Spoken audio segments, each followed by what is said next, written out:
Baby, my heart is full of love and desire for you. Now come on down and do what you gotta do. You started this fire. Bonjour à tous, c'est Nicolas Gravis, j'espère que vous allez bien. Je fais une petite vidéo pour vous expliquer les principes des challenges que l'on va faire ensemble pendant cette trêve. Donc ça va être très simple, ça va être un jour, un challenge physique, un challenge technique et le challenge physique comme le challenge technique vont durer chacun 1 minute. Donc le but, ça sera à chaque fois de faire le maximum de répétitions, bien sûr bien réalisées sur 1 minute.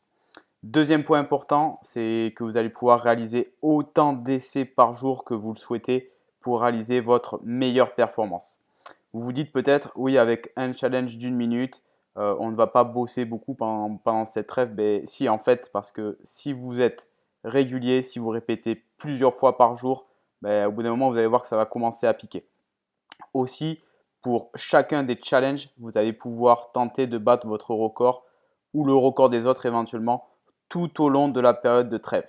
C'est-à-dire que le challenge que l'on va proposer au jour 1, vous pourrez le retenter sur le jour 3, sur le jour 20, sur le jour 25, bref, autant de fois que vous voulez jusqu'au dernier jour de la trêve.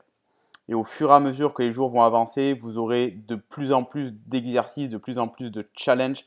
Donc voilà, au bout d'un moment, vous allez avoir quasiment une séance entière si vous voulez vous challenger. Donc n'hésitez pas à balancer régulièrement les vidéos de vos nouvelles performances sur le ou les challenges que vous désirez. On va commencer avec des choses très simples.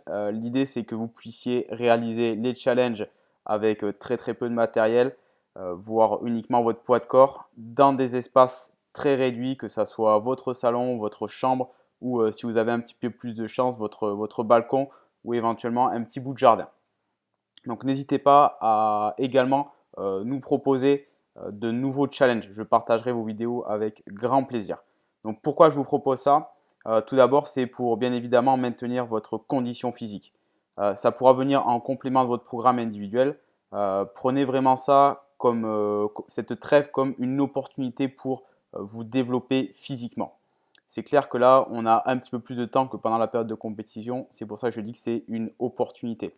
Donc je dis développement physique, mais vous allez voir que pour certains exercices, il y aura également une composante mentale, notamment de concentration et parfois de concentration avec un niveau de fatigue qui va augmenter au fur et à mesure de l'exercice. Ensuite, ces challenges vont être l'occasion de s'évaluer et de s'évaluer régulièrement puisque vous l'avez compris, vous allez pouvoir répéter tous les jours, si vous le souhaitez, chacun des challenges. Comme ça, vous allez pouvoir voir votre progression au fur et à mesure de l'avancée de cette trêve. Dernier objectif et peut-être un des plus importants, c'est de maintenir un esprit de compétition avec vous-même, mais voilà, avec vous-même pour stimuler votre dépassement, le dépassement de soi, être capable d'aller toujours un petit peu plus loin, de toujours s'améliorer. Mais également avec les autres, si vous le souhaitez, éventuellement, vous allez pouvoir vous comparer. Si vous souhaitez vous comparer qu'avec vous-même, c'est déjà très bien, il n'y a aucun problème. Mais voilà, vous pouvez créer la compétition avec les autres aussi. Vous l'avez compris, le but de ces challenges, c'est vraiment de créer une vraie logique de motivation autour de cette période d'opportunité pour se développer. Allez, assez parlé. Je vous souhaite bon courage à tous et soyez bons.